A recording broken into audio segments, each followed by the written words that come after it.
Bismillahirrahmanirrahim. Assalamualaikum warahmatullahi wabarakatuh. Alhamdulillah, rabbil Waalaikumsalam alamin, warahmatullahi wabillahi nasta'in ala amri kulli watin, wassalatu wassalamu ala asyrofil anbiya'i wal mursalin, wa ala alihi washabihi ajmain, amma ba'du. Alhamdulillah, pagi hari ini kita bisa sama-sama berkumpul dan bermuajah bersama Ustaz kita Ustaz Ahmad Jailani. Marilah kita mulai kajian pada pagi hari ini dengan sama-sama membaca Al-Basmalah. Bismillahirrahmanirrahim. Pada Ustaz, untuk kami persilahkan. Bismillahirrahmanirrahim. Pada tempat Bismillah. Bismillahirrahmanirrahim. Alhamdulillahirabbil alamin wassalatu wassalamu ala asrofil anbiya'i wal mursalin wa ala alihi wa ashabihi ajmain. Rabbi shrah li sadri wa yassir li amri wa hlul 'uqdatam min lisani yafqahu qawli. Shadaqallahu adzim. Allahumma inni a'udzubika an adilla aw dhalla aw azilla aw uzalla aw azlima aw zulama aw azhala yujala alayya wa bisrah li sadri wa yassir li amri wa hlul 'uqdatam min lisani yafqahu qawli. Baik, alhamdulillah pagi ini Allah pertemukan kita kembali di kajian rutin kita, kajian di Adrina Village ya, bersama dengan teman-teman Adrina Village. Semoga Allah menjaga diri kita dan juga keluarga kita dari berbagai macam kemudorotan ya, dari berbagai macam fitnah yang bisa memalingkan kita dari agama Allah Subhanahu wa taala.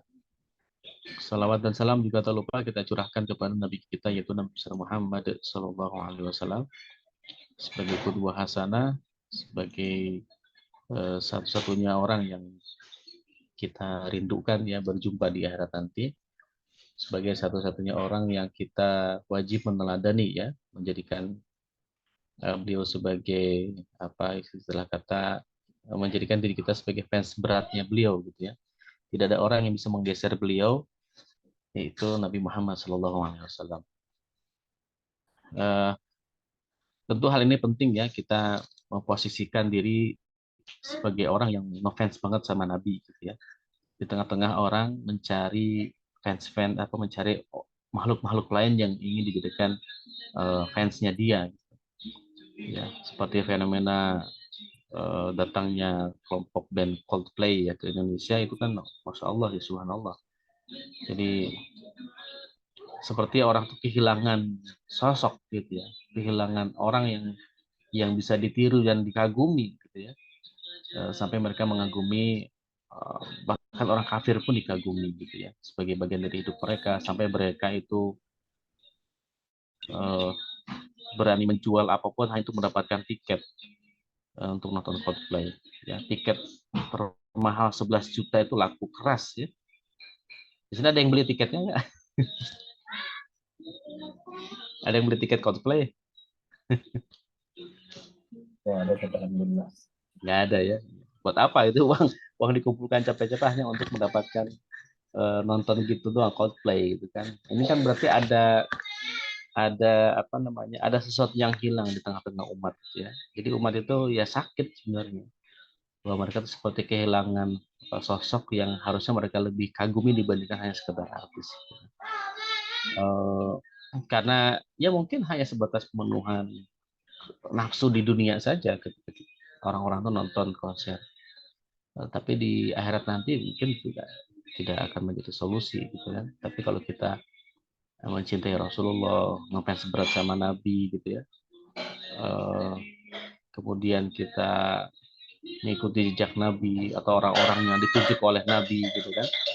Dan Nabi juga paham gitu kan, Nabi sebagai sosok utamanya, tapi Nabi juga memberikan panduan bahwa kita boleh ngefans kepada Nabi, juga boleh ngefans kepada orang-orang yang ditujukan oleh Nabi. Misalkan seperti hadis Rasul, khairul qurun qurni itu kan, sebaik kurun itu, sebaik zaman itu ya zamanku ya. Artinya apa ya, zaman Nabi berarti Nabi yang menjadi orang terbaik pada waktu itu. Sumaladina yalunahum, kemudian orang-orang setelah Nabi itu zaman para sahabat ya. Sumaladina yalunahum, kemudian zaman-zamannya tabi'in ya. Sumaladina yalunahum, kemudian zaman tabi'in. Itu kan orang-orang yang Allah, yang Rasul rekomendasikan bagi kita untuk kita ikuti gitu ya. Kita mendapatkan contoh dari situ ya. Nah, mudah-mudahan kita menjadi bagian dari baik-baik orang yang mengikuti orang-orang ditunjuki oleh Nabi tadi. Ya. Jadi bukan hanya orang-orang sembarangan yang kita tahu, apalagi sudah jelas dia bukan Muslim, gitu kan, bukan mukmin, mengeluarkan kocek tidak sedikit, ya sampai besar gitu kan, hanya untuk berdesak-desakan melihat artis gitu ya, bagi artis orang kafir, naudzubillah min dzalik ya. Semoga kita dijauhkan dari hal itu dan juga anak keturunan kita gitu ya. Baik, Ikhwani wa akhwati rahimakumullah, kita akan lanjutkan kajian kita. Ini saya share screen dulu. Ya, belum bisa Kang Isa.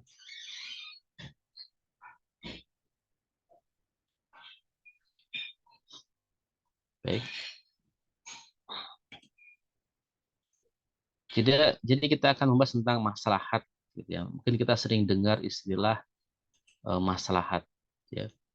Hidup kita itu misalkan harus membawa kemaslahatan gitu ya. Harus membawa kebaikan ya bagi kehidupan bagi orang lain. Bahkan dalam sebuah hadis dikatakan khairukum khairun nas bima yanfa'uhum linnas ya. Sebaik-baik manusia itu adalah orang yang bisa bermanfaat bagi orang lain gitu ya. Nah, tentu yang dimaksud dengan manfaat maslahat ini bukan serta-merta manfaat duniawi ya, tetapi juga manfaat ukhrawi ya. Nah, maka ya Islam itu punya mengenal istilah maslahat atau manfaat gitu ya. Bahkan ada sebuah kaidah usul di sini ya, Rasulullah para ulama usul mengatakan haitsuma takunu syar'u takunu maslahah. Jadi dimanapun ada syariat ya, maka di situ akan ada kemaslahatan. Ini kaidah yang harus kita ingat-ingat ya.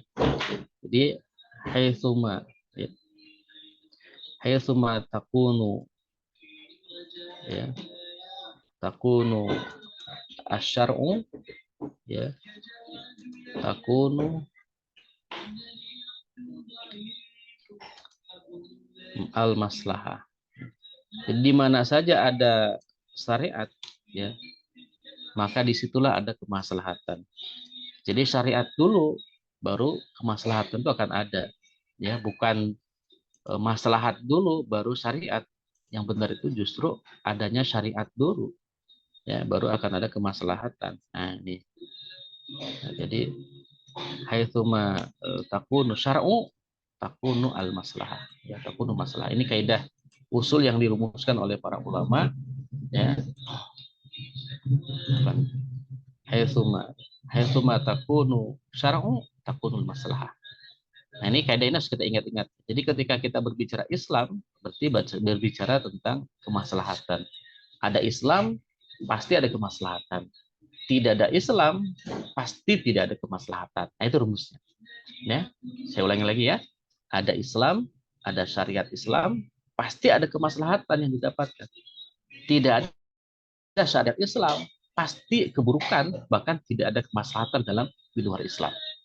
Ya, makanya kemudian Allah kan menegaskan atau membuat pertanyaan retorik dalam Al-Qur'an kan gitu. Ya, apa hukmal jahiliyah yabghun? Ya, apakah hukum jahiliyah yang kalian cari? Ya. Lebih baik mana hukum Allah dengan hukum manusia, ibarat kata begitu. Apa hukum jahiliyah yang kamu cari? Apa syariat orang-orang jahiliyah, orang-orang kafir yang ingin kamu cari? Nah, lebih baik mana sih sebenarnya antara hukum jahiliyah, hukum orang-orang kafir dengan hukum yang Allah turunkan? Ini kan pertanyaan retoris yang tidak perlu kita jawab, tapi sudah menjawab dengan diri sendiri ya. Gitu. Nah, ikhwani wa akhwati rahimakumullah, maka dengan kaidah haitsuma takunu syar'u takunu maslahah inilah muncul konsep kemaslahatan dalam Islam. Nah, maslahat itu muncul dari mana? Tadi muncul dari penerapan syariat, ya. Jadi itu rumusnya. Ketika syariat Islam diterapkan, ya, baik dalam kehidupan pribadi, masyarakat atau negara, pasti muncul kemaslahatan. Gitu.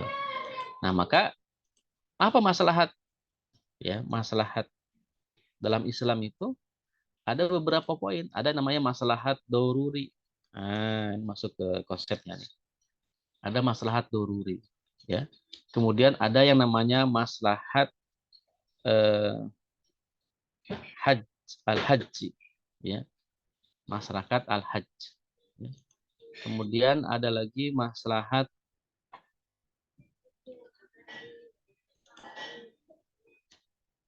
yang ketiga, itu maslahat tahsin, ya, maslahat tahsiniyat, ya, maslahat tahsiniyah. Ini hajiyah, ya apa? Hajiyah. Ini maslahat daruriyah, ya.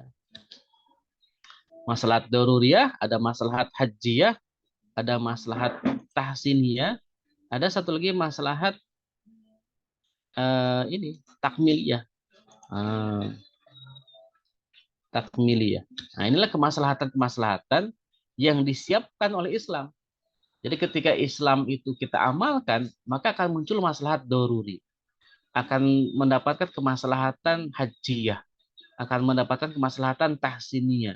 Akan mendapatkan kemaslahatan takmiliyah. Jadi 4 kemaslahatan. Nah, maslahat daruriyah itu apa? Maslahat daruriyah itu maslahat yang berhubungan dengan diri kita. Ya, berhubungan dengan kita sebagai pribadi manusia. Dengan diamalkannya syariat, maka manusia akan mendapatkan kemaslahatan daruri. Apa saja? Yang pertama adalah kemaslahatan yang bersifat akli. Gitu. Jadi dengan kita menerapkan Islam, maka kita akan terjaga akal kita. Itu kemaslahatan yang pertama, berkaitan dengan diri kita. Akal kita akan terjaga. Nah, contoh hukum syariat apa yang itu bisa menjaga akal kita? Apa coba? Yaitu larangan minum khamr. Ya kan? Dalam Islam, orang yang minum khamr itu akan dihukum. Akan dikenakan termasuk tindakan kriminal. Ya, bahkan dalam Islam itu yang namanya khamr itu akan dihukum tidak hanya yang meminum, tetapi orang yang menjualnya juga kena, ya. Orang yang membuatnya juga kena, orang yang meminumnya juga kena. Itu tuh, walaupun misalkan yang bikinnya tidak minum, yang jualnya tidak minum, tapi semuanya kena itu. 3 pihak itu akan kena. Nah, maka ketika dia melakukan pelanggaran, menjual khamr, membuat khamr, bahkan meminum khamr, maka akan kena hukuman dalam Islam. Ya, kena sanksi. Sanksinya tegas. Yaitu. Ini apa hikmah atau maslahat apa yang didapatkan dari larangan ini? Terjaganya akal. Bukankah dengan khamr itu banyak orang yang hilang akal? Betul tidak? Iya. Orang mabuk itu bisa hilang akal. Dia bisa melakukan keburukan lain ketika dia kehilangan akal. Ya. Makanya para ulama menyebut al-khamru itu sebagai ya usul jaraib, sebagai pangkal keburukan, pangkal kriminalitas itu khamr.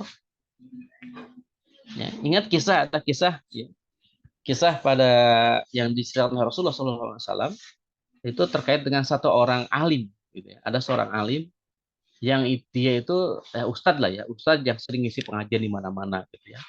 Di kampungnya sering ngisi pengajian tempat di mana-mana. Sering menjadi tempat mencari solusi bagi orang-orang yang membutuhkan solusi. Sampai satu ketika ada seorang perempuan yang disinyalir ini merupakan penjelmaan jin katanya waktu itu menemui pemuda ini, si alim ini. Ya, dia menyatakan bahwa anak saya sakit, perlu ada pertolongan. Ya, ya sudah bawa aja anaknya ke sini, tidak bisa. Dia Ustaz harus ke rumah karena anak saya tidak kuat dibawa ke sini. Nah, karena memang motivasi awalnya si Ustaz ini ingin menolong perempuan ini, ya sudah dia datang ke rumah si perempuan ini. Ya, dan memang ada di rumah itu ada seorang anak kecil yang sedang sakit. Ya, maka kemudian si Ustaz ini masuk ke rumah si perempuan ini. Kemudian ketika mau dipegang anak kecil ini, si perempuan itu kemudian mengunci ya rumahnya itu dari dalam.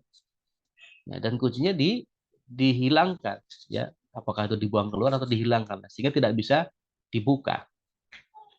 Ustadznya kaget, si alim ini kaget tuh. Ada apa? Kenapa, Bu? Gitu kan. Nah, memang si ibu ini, perempuan ini memang masih muda dan cantik istilahnya gitu. Menggoda lah gitu, bagi orang-orang yang melihatnya dengan nafsu. Nah, maka kemudian apa yang terjadi? Nah, ketika itu si perempuan itu bilang, wahai alim, katanya, engkau harus berzina dengan. Wah kaget si alim, apa-apaan kamu? Marah, gitu kan? Si alim kemudian marah. Maka kemudian si wanita ini, ya terserah kamu marah atau tidak. Yang jelas kalau kamu misalkan tidak mau, saya akan teriak. Ketika teriak, maka orang kampung akan datang ke sini dan pasti akan menuduh engkau telah berzina denganku. Saya akan mengatakan begini demikian, maka hancurlah namamu, katanya begitu. Wah, si Ustaz tadi mikir itu, wah daripada hancur nama saya, wah datang nggak mau, ya nggak mau, biarkan saja. Kalau gitu Anda tak bisa keluar, Anda tidak bisa keluar dari rumah ini. Kemudian si wanita tadi kasih pilihannya kedua, kalau gitu ya sudah kamu bunuh aja anak ini. Nggak mau juga, dosa besar bunuh. Ya, zina dosa besar, bunuh dosa besar. Kemudian si wanita ini bilang, ya sudah kalau Anda tidak mau zina, tidak mau bunuh, ya sudah, minumlah khamr ini, habiskan. Nah, si alim ini mikir, gitu, oh iya, kalau zina dosa besar, kalau mau bunuh dosa besar. Tapi kalau minum khamr, ini dosa kecil, bukan termasuk dosa besar. Ya kan? Akhirnya dia minumlah khamr itu. Nah, ketika minum khamr, hilang akalnya. Maka ketika hilang akalnya, dia melakukan kemaksiatan yang besar tadi. Nah, dua kemaksiatan tadi juga jadi besar. Nah, dilakukan oleh dia gara-gara apa? Hilang akal. Nah, ini salah satu kisah ya yang diceritakan oleh Rasulullah SAW kepada para sahabat waktu itu, yang kemudian menunjukkan kepada kita betapa khamr itu bisa menyebabkan hilang akal. Nah, kemaslahatan itu akan kita dapatkan kalau Islam itu diterapkan dan akan memunculkan maslahat daruriyah. Yang pertama itu menjaga atau memelihara akal. Nah, yang kedua adalah hukum Islam juga bisa mendatangkan kemaslahatan daruriyah, yaitu menjaga atau memelihara nasab, keturunan. Ya. Hukum apa dalam Islam yang bisa menjaga keturunan? Ya larangan zina sama hukuman zina. Ya. Larangan zina sama hukuman bagi para pezina. Ya kan? Orang akan berpikir dua kali ketika dia mau berzina. Kenapa? Karena hukumannya berat. Bagi yang belum nikah dicambuk 100 kali, bagi yang sudah nikah dirajam sampai mati. Ya kan gitu. Tapi kan Ustaz, ya si orang ini nggak cukup punya istri satu, maka dia berzina. Ya nikah lagi aja. Kalau cukup satu, itu solusi dari Islam. Ya kan? Daripada dia berzina, mendatangkan dosa, nikah aja halal. Nah ini kan solusi-solusi ini, hukum-hukum syariat ini kan menjaga nasab jadinya. Akhirnya apa? Keturunan dari anak tadi itu, dari orang tua itu jadi sah. Punya ibu, punya bapak. Kalau misalkan hasil zina, kan dia punya ibu tapi tidak punya bapak yang sah. Nah ini menjaga nasab, menjaga keturunan biar nyambung terus. Nah dengan adanya apa? Adanya hukum syariat, memunculkan maslahat yang sifatnya doruriyah, yaitu menjaga atau memelihara nasab. Yang ketiga, itu adalah menjaga harta, ya, menjaga harta, ya, memelihara harta seseorang. Apa hukuman apa atau hukum syariat apa dalam Islam yang bisa menjaga harta seseorang? Yang sangat kentara itu adalah, memang banyak hukum yang lain, tapi yang sangat kentara itu adalah hukuman potong tangan buat pencuri. Itu kan menjaga harta, sehingga orang tidak gampang mencuri. Dia akan berpikir ulang ketika mau mencuri. Kenapa? Karena bagi pencuri hukumannya potong tangan gitu. Kan dia jadi mikir, mau mencuri, potong tangan gitu. Daripada tangan saya hilang, ngapain mencuri? Kan gitu. Tapi kan dia miskin Ustaz, gak bisa makan. Itu tenang, dalam Islam itu namanya makanan pokok itu terjamin. Makanya Islam itu memang tidak bisa diterapkan sepotong-sepotong, harus kafah. Jadi orang itu dalam Islam itu tidak punya tidak punya peluang untuk mencuri. Artinya pencurian itu hal yang tidak wajar. Kenapa? Karena satu, jaminan kebutuhan pokok sudah dijamin sama daulah Islam. Negara Islam wajib menjamin kebutuhan pokok masing-masing anggota masyarakatnya. Personal, gitu loh. Sandang, pangan, papan harus terpenuhi. Itu dijamin sama dalam Islam. Ya. Kemudian yang kedua, pendidikannya dijamin. Kesehatannya juga dijamin. Artinya apa? Hal-hal yang sifatnya pokok itu sudah terpenuhi. Berarti sudah dia dijamin kebutuhan pokoknya. Kemudian yang kedua, kalau dia ingin mendapatkan sekunder juga diberikan lowongan pekerjaan, lapangan pekerjaan yang bisa mendatangkan kebaikan buat dirinya. Dia masih tetap mencuri, kan jadi nggak wajar mencuri itu gitu loh.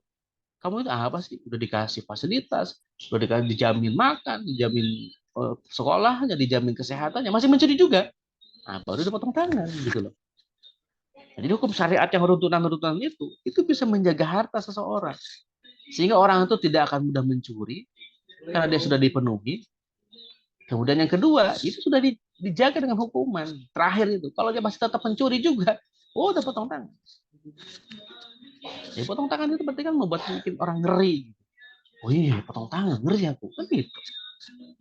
Nah, jadi ikhwani wa akhwati rahimakumullah, Masya Allah. Jadi ini kalau kita bedah hukum syariat satu persatu, luar biasa itu. Mendatangkan kemaslahatan yang itu dibutuhkan oleh orang-orang itu. Dibutuhkan oleh manusia sebagai manusia. Ya kan, hukum syariat itu begitu. Kemudian yang keempat, itu bisa menjaga apa? Menjaga karomah, memelihara kemuliaan seseorang. Jadi orang itu tidak gampang terhina. Hukum apa yang bisa menjaga kemuliaan seseorang? Bagi perempuan itu ada hukum namanya hukum qadhaf. Qadhaf itu apa? Hukuman bagi suami atau laki-laki yang menuduh istrinya berzina. Itu qadhaf. Bisa dicambuk si suaminya itu. Kalau dia menuduh istrinya berzina. Nah, ini Masya Allah. Jadi ini saja dijaga, gitu. Ya, dijaga oleh Islam, sehingga orang-orang yang berada dalam Islam itu kemuliaannya saja terjaga, kemuliaannya terjaga. Nah, ini luar biasa ya. Nah, jadi karomah.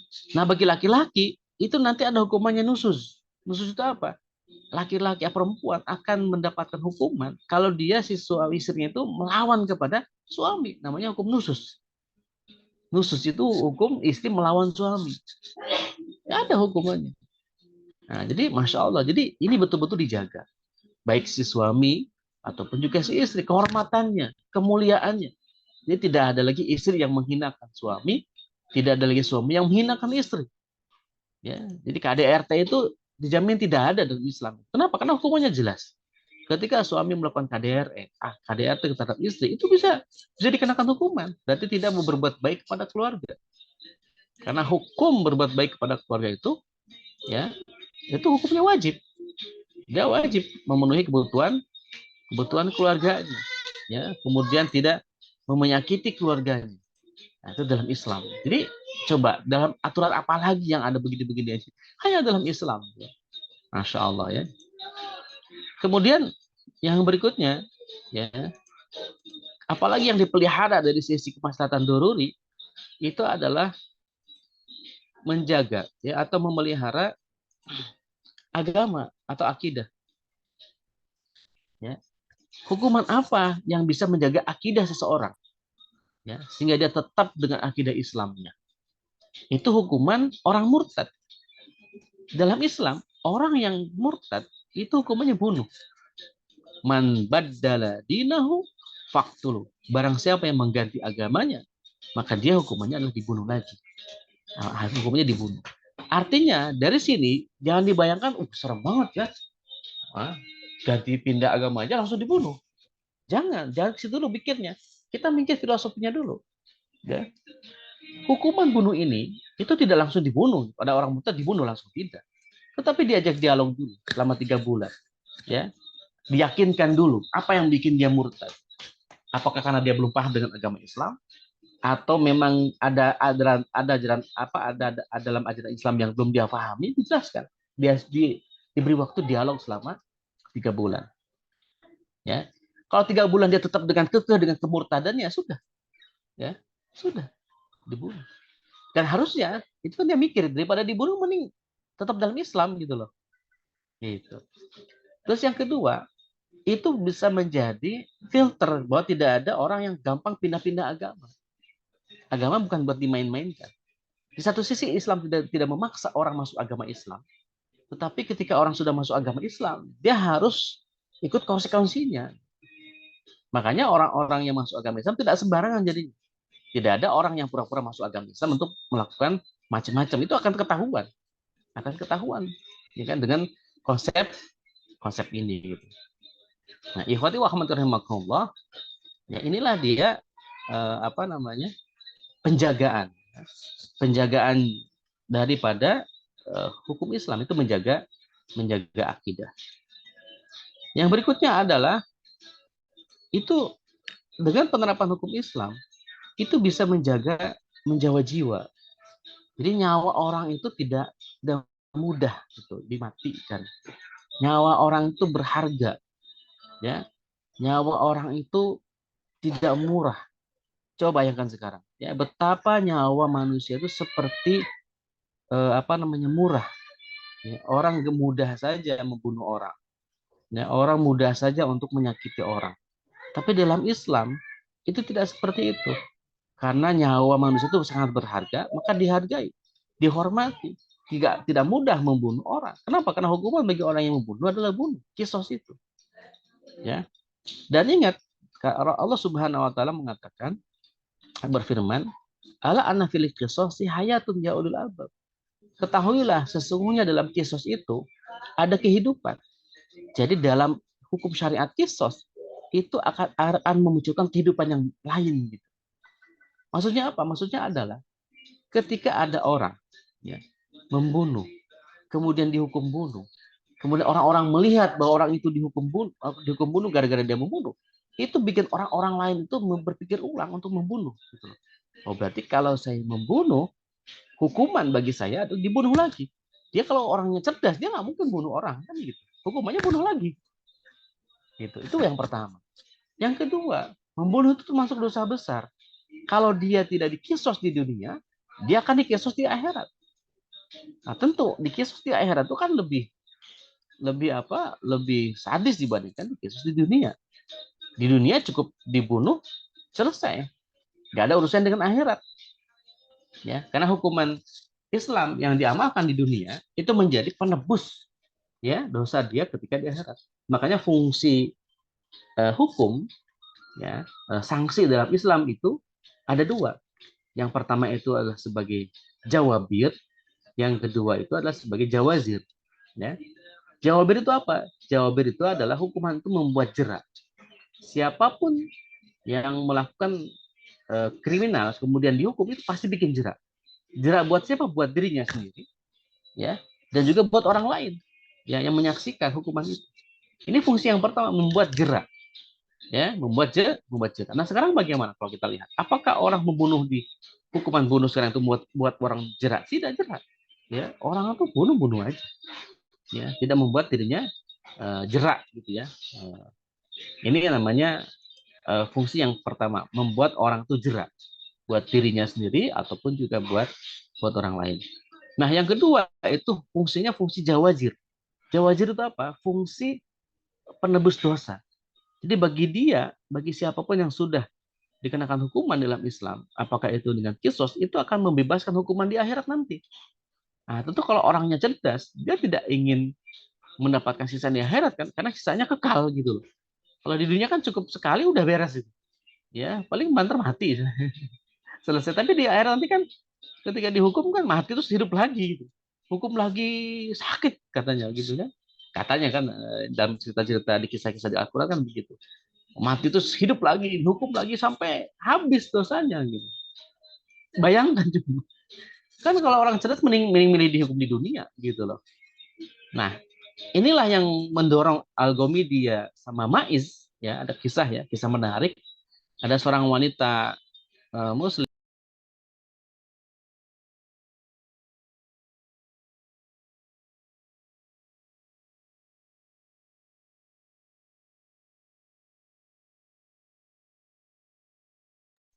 ya. Nah, jadi sampai mana tadi? Eh, Kisah, ya, seorang wanita muslimah yang datang kepada Rasulullah minta dirajam coba. Ya, ya Rasulullah, udkhurni. Wahai Rasulullah, sucikan aku ya Rasulullah. Maksudnya apa? Minta dirajam. Nabi bingung. Kenapa engkau minta rajam? Terus dia jawab, dia setelah berzina. Saya setelah berzina ya Rasulullah. Tolong sucikan aku ya Rasulullah. Aku sudah berzina. Nabi memastikan, zinahnya kamu itu apakah seperti memasukkan pedang ke dalam serangkanya? Iya ya Rasulullah, aku sudah melakukan itu zina. Apakah zina yang kamu maksud itu seperti memasukkan timba ke dalam sumurnya? Iya ya Rasulullah, aku zinanya kayak gitu. Pastiin lagi sama Nabi. Apakah zinanya kamu maksud seperti memasukkan benang ke dalam jarumnya? Iya kayak gitu ya Rasulullah, aku sudah berzina seperti itu. Ya, maka ya Rasulullah tolong sucikan aku ya Rasulullah, rajam aku ya Rasulullah. Coba, ini wanita datang pengen dirajam. Dan dia tahu hukuman rajam kayak gimana. Maka kata Rasulullah, ya sudah, kalau begitu kamu pulang dulu, ya, lahirkan dulu, ya, bayimu itu. Karena dia cerita sedang hamil, hamil dari hasil perzinahan. Lahirkan dulu bayimu. Ya sudah dia pulang tuh. Sampai kemudian dia melahirkan. Berarti kan berapa tahun ya? 9 berapa tahun kalau mau melahirkan? 9 bulan ya. 9 bulan. Sekitar 9 bulan kurang lebih lah, 9 bulan. Nah, setelah melahirkan, perempuan itu datang lagi sambil bawa bayi. Ya Rasulullah, aku gelisah ya Rasulullah. Sucikan aku ya Rasulullah, aku gak tahan, aku khawatir aku mati duluan. Sucikan aku ya Rasulullah. Apa jawaban Rasulullah?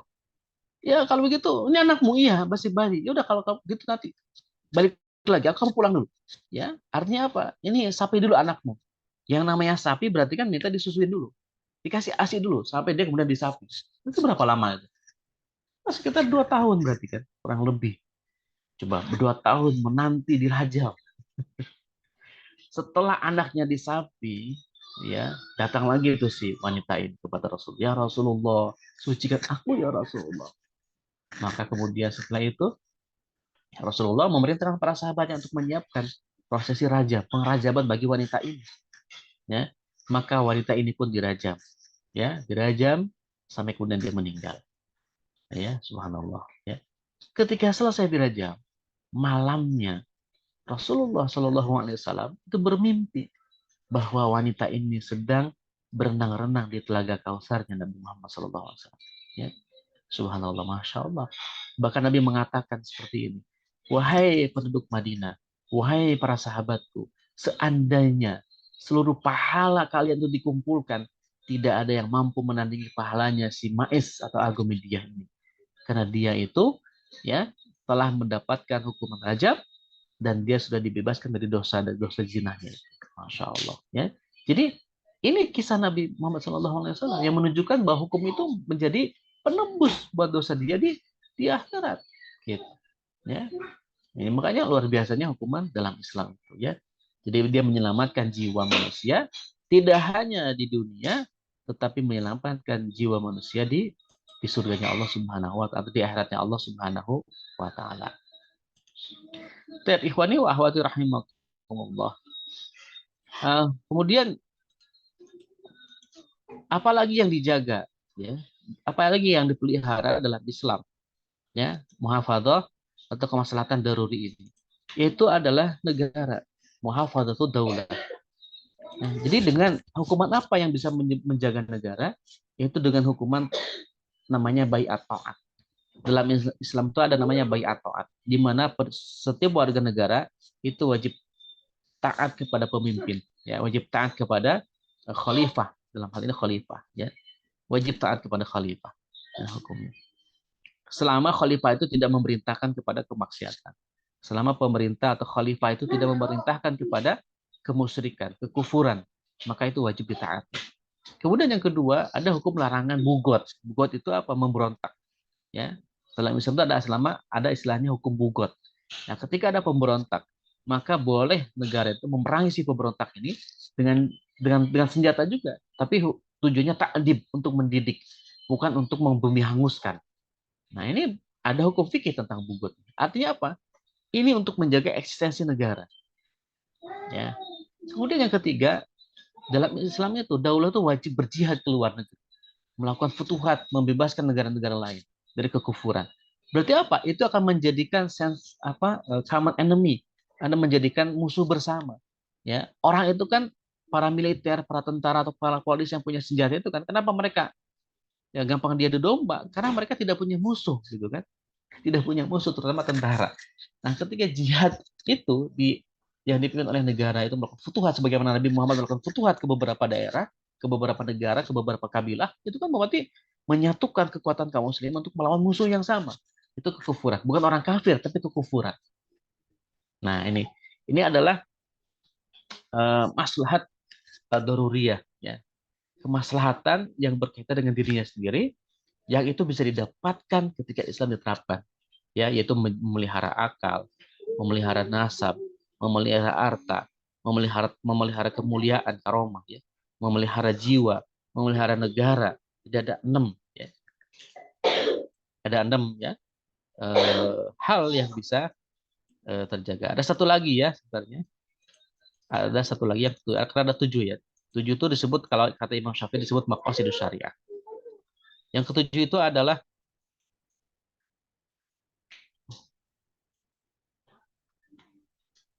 memelihara akal, nasab, harta, kemuliaan, ya, memelihara akidah atau agama, memelihara jiwa, memelihara negara, dan memelihara, kayaknya cukup, ya, 6, ya. Baik. Kemudian, Ikhwani wa akhwati rahimakumullah, kemaslahatan yang kedua adalah maslahat hajiyah. Ya. Kemaslahatan hajiyah itu apa? Kemaslahatan yang berkaitan dengan hukum rukhsah, ya. Hukum rukhsah, ya. Rukhsah ini diberikan ketika dalam kondisi sulit, ya, kondisi mendesak, ya. Ketika ada hal-hal yang sifatnya mendesak, ketika hal yang sifatnya itu sulit, maka muncullah rukhsah. Coba betapa masya Allahnya Islam itu. Contoh misalkan ketika kita musafir di bulan Ramadan, tidak kuat puasa, ada rukhsah, boleh tidak puasa, boleh berbuka. Ya, ketika kita dalam perjalanan musafir, ya, safar, misalkan kita sholatnya itu khawatir lelah misalkan, ya bisa kita menjamak, bahkan mengkosor, jamak kosor, ya. Ketika kita lapar banget, ya, tidak ada makanan apapun di sekitar kita, yang ada malah yang haram, karena tidak ada makanan yang halal yang bisa membuat kita kenyang, dan itu khawatir menimbulkan kematian bagi diri kita kalau kita tidak makan, maka boleh, ya, makan yang haram, tapi hanya sebatas sampai kepada kenyang saja, tidak menikmatinya. Jadi banyak hukum-hukum rukhsah, ya, yang Islam berikan kepada kita, gitu loh, masya Allah. Yang ketiga adalah kemaslahatan tahsiniyah. Apa kemaslahatan tahsiniyah? Kemaslahatan tahsiniyah itu adalah kemaslahatan kebaikan yang timbul dari perilaku, itu akhlak. Dengan akhlak, ya, maka akan muncul sifat-sifat baik, ya. Baik akhlak itu kan akhlak kepada diri kita sendiri, akhlak kepada orang lain, akhlak kepada orang tua, akhlak kepada anak-anak usia di bawah kita, akhlak kepada teman-teman seusia dengan kita. Itu ada, ya, aturan-aturan Islam yang mengatur tentang akhlak, ya, adab, ya, adab sholat, ya, adab baca Quran. Masya Allah, itu menghiasi manusia, menghiasi sifat-sifat manusia, sehingga akan dia akan memiliki kebaikan yang luar biasa, ya. Akhlak ada berbicara dengan atasan, ada bekerja, ya, ada menunaikan amanah pekerja, itu ada adab-adab. Jadi Islam tuh mengatur sampai ke adab, bahkan adab kamar mandi, ya, adab hubungan suami istri juga ada, gitu loh. Masya Allah, gitu. Jadi ini membuat orang tuh menjadi baik, tahsin, gitu, ya, terlihat sempurna. Ini kan masya Allah aturan Islam ini luar biasa. Nah, makanya kembali lagi pertanyaannya, apa hukum jahiliyah tijabun, ya? Apakah hukum jahiliyah yang kalian cari? Ya, kenapa hukum yang sudah sempurna begini antum abaikan? Kita abaikan, tidak kita pelajari, tidak kita amalkan. Kenapa antum mencari yang lain, gitu loh? Kalau yang sempurna itu udah ada di hadapan kita. What's wrong, gitu loh? Ya, masyarakatnya kenapa? Berarti kan ada yang rusak, gitu. Nah, ikhwani wa akhwati rahimakumullah, yang terakhir adalah maslahat takmiliyah, ya, maslahat penyempurna, ya. Penyempurna maslahat takmiliyah itu apa? Adalah hukum-hukum yang berkaitan dengan hukum-hukum yang ada kaitan dengan hukum daruriyah, Ya. Jadi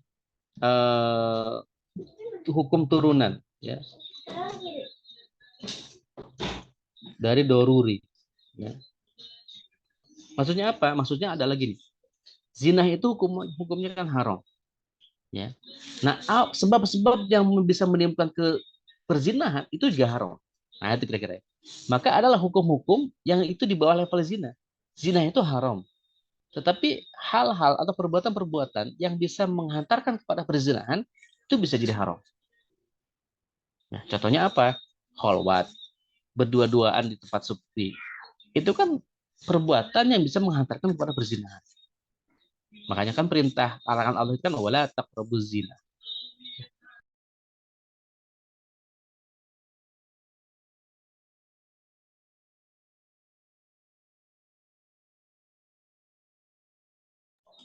Alhamdulillah, afwan, bersihin dulu ya. Jadi perbuatan-perbuatan yang bisa mengantarkan kepada kemaksiatan itu menjadi haram. Makanya ada kaidah dalam Islam itu al-wasilatu ilal haram haramun. Wasilah apapun yang bisa menghantarkan kepada keharaman, maka wasilah itu menjadi haram. Ya. Apapun itu, misalkan wasilahnya mubah sebenarnya. Misalkan HP kan mubah. Tapi kalau HP itu kita gunakan untuk menjadi wasilah, wasilah keburukan, wasilah ke maksiat, maka penggunaan HP itu menjadi haram. Bukan HP-nya, tapi penggunaannya. Kalau HP-nya kan dia mubah, benda aja lah, benda mati dia. Karena kaidah usul yang pernah kita sampaikan, al aslu fil asya al ibahah. Hukum asal benda itu ya ibahah, mubah. Malam yarib dalil tahrim. Selama tidak ada dalil yang mengharamkannya. Itu. Ini kaidahnya itu. Nah, ikhwani wa akhwati rahimakumullah.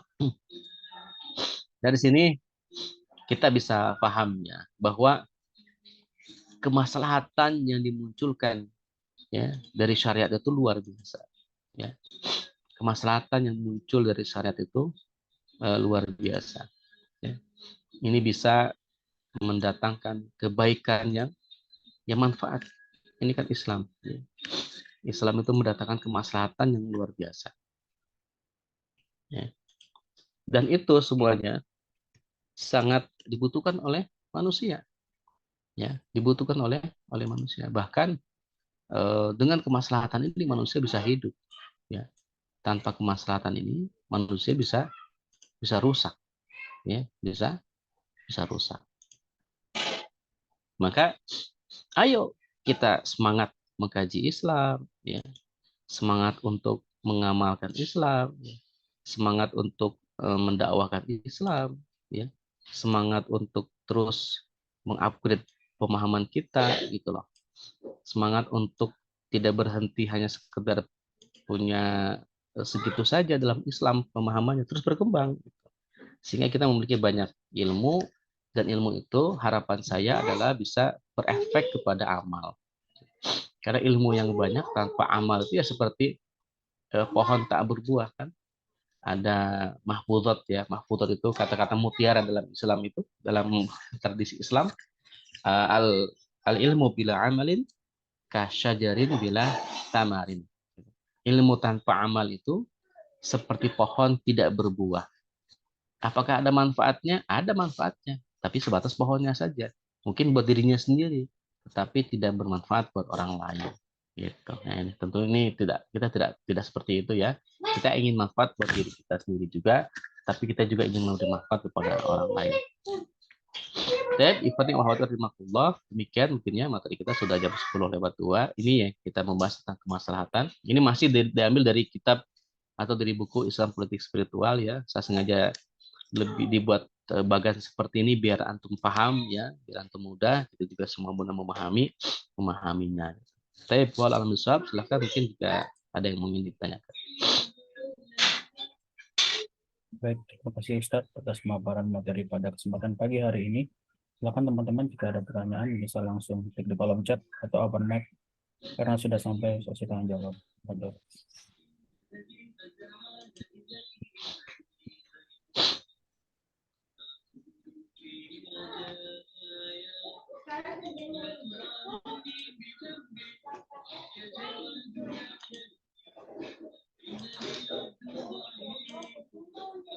Kang Ihsan, tadi suara saya jelas kan ya? Jelas Ustaz. Oh. Kalau menurut antum bisa dipahami nggak materi saya? Bisa sih. Bisa Paham tapi ya? paham Ustaz. Oh. Saya coba dengan istilah-istilah yang mudah dipahami insya Allah. Ini istilah daruriyah ini memang dari sananya ada bisa dirubah dengan istilah Indonesia ya. Iya Ustaz. Dia dirubah dengan istilah Indonesia malah kabur maknanya nanti. Iya betul Ustaz. Iya, makanya saya pakai dengan istilah yang dari kitabnya saja, daruriyah, hajiyah, tahsiniyah, sama takmiliyah. Ini ulama itu kan bikin-bikin begitu untuk kita biar bisa memahami petaknya gitu kan, ulama itu. Jadi nggak sembarangan bikin mereka itu. Ini kan diambil dari kitab, kalau yang muhafadzah itu diambil dari apa pendapatnya Imam Asy-Syatibi ya, Boleh. dalam Maqasidus Syariahnya itu. Pernah dengar istilah Imam Asy-Syatibi, Kak Misal? Itu nama sekolah dekat Adrena sih. Hah? Imam Asy-Syatibi? Iya, Ahad Oh, Asadibi. oh gitu. Oh, Iya, ada mahat namanya Asy-Syatibi gitu. iya. Ahad Imam Asadibi. Oh, berarti udah nyambung lah minimal ada namanya. Nah, itu ulama yang membuat kaidah maqasidus syariah itu yang daruriyah ini Imam Asy-Syatibi itu. Beliau itu di kitabnya itu, masya Allah. Oh, ada namanya ya. Betul, betul. Ada. Dekat Adina Village itu yang di Cilengsi itu ya. Iya betul, dekat banget Ustaz. Oh, iya iya iya. Ini Bu Ani mau istilah-istilahnya nanya nih Ustaz kayaknya. enggak sih, mau itu aja apa sharing gitu. Istilahnya memang baru kali ya buat yang masih awam banget ya. Pasti apa itu tadi, itu apa itu masih. Ya karena mungkin ngikutin di tengah-tengah, Bu. Kalau yang dari awal insya Allah paham. Kayak Kang Ihsan itu dari awal paham ya. Tapi kalau tidak disampaikan jadi nanti nggak bisa naik gitu. Iya memang. Jadi ada ulama itu bilang kalau kalau mau mengajarkan itu ya, kalau mau dakwah sekedar motivasi tentu melihat ala qadri ukulihim istilahnya itu. Jadi lihat kemampuan akal dari mad'unya. Itu kalau kalau kita ingin modelnya ceramah apa namanya acaranya komunal gitu ya. Tapi dalam konteks belajar yang kajian rutin seperti ini ya kita bertahap harus harus naik grade-nya gitu. Iya. Jadi saya ingin mengajak pola berpikir kita ya naik gitu, jangan di situ aja gitu. Ya, karena kalau di situ saja nanti ya nggak maju-maju. Minimal nanti ketika kita menemukan hal-hal ini pasti akan ada pembahasan tengah-tengah masyarakat. Oh yang penting kan masalah, ya ntar masalah apa dulu nih? Nah kan kita bisa begitu sekarang. Ya dan Masalah, memang harus ini ya istilahnya harus dikenalin gitu. Nanti lama-lama kok ada kajian lagi, oh itu tadi tentang ini gitu. Lama-lama juga bahasa-bahasa itu kenal gitu jadinya. iya. Ya sama kayak mu'alaf itu. Mu'alaf itu kan ketika masuk Islam dia bingung dengan takbiratul ihram. Apa takbiratul ihram? Apa itu istilah kunut ya? Apa itu i'tidal? Apa itu duduk tawaruk ya? Apa itu duduk iftiros? Kan istilah-istilah begitu itu. Iya, iya benar. Nanti setelah ini insya Allah kita bahas fikih sholat ya. Kita coba benerin sholat kita ya. Nah itu Bukan Mbak. menarik Hah? itu. Saya Iya. senang itu. Soalnya paling ngeri kalau sholat gitu ya istilahnya, itu kan selalu dibilang sholat dan sabar jadi penolongmu itu dari pertama itu. Ya, ya, ya. Nanti setelah ini kita tuntaskan dulu kitab ini sebagai bagian dari adab belajar kan, menuntaskan beres itu. Kalau udah beres, Ya. nah kita pindah ke kitab. Ada kitab Kaifatus Sholih bagus. Kaifatus Sholih singkat tapi jelas gitu. Nanti soalnya saya buat slide-nya biar bisa mudah dipahami. Silakan. Bu Ani sehat, Bu Ani? Alhamdulillah. Ini Pak Vin lagi ke itu. Lagi di Ke Jawa Tengah ya. katanya ya. Iya. Jadi ini apa dampingin terus sih. Kemarin sih rapat sama beliau saya. Minta doanya sehat-sehat aja terus Pak Vin ini saya juga kadang aduh harus sana ke sini gitu. Allah, insya Kalau Allah. yang masih muda-muda gitu mungkin nggak apa-apa gitu ya kan. Kalau kami kan punya udah. Masih muda Bu, masya Allah. Nah, Nabi itu diangkat. Nah, jadi Nabi kan 40 usianya minimal. Iya sih. Para sahabat juga banyak yang usianya usia 50. Abu Bakar kan usianya 50-an. Tapi ya masih kuat karena memang Makanya usia masih kuat. kalau mikir itu sih memang ya terus prosesnya itu memang kalau bukan karena dakwah gitu kadang kita juga ini gitu ya. Ya bismillah aja.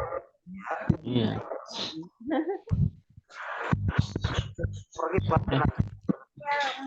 Mungkin Kenapa ini? kita lihat kuis ini. Oh iya, berarti terpotong rambut dulu ya. Oh, Pak Ukar itu, Pak Ukar. Di mute dulu. Ya gimana Bu? Mungkin ini kuis mungkin ya. Oh kuis ya, baik. Kuis. Sebutkan jenis-jenis kemaslahatan. Sebisanya. Ada 4 sih.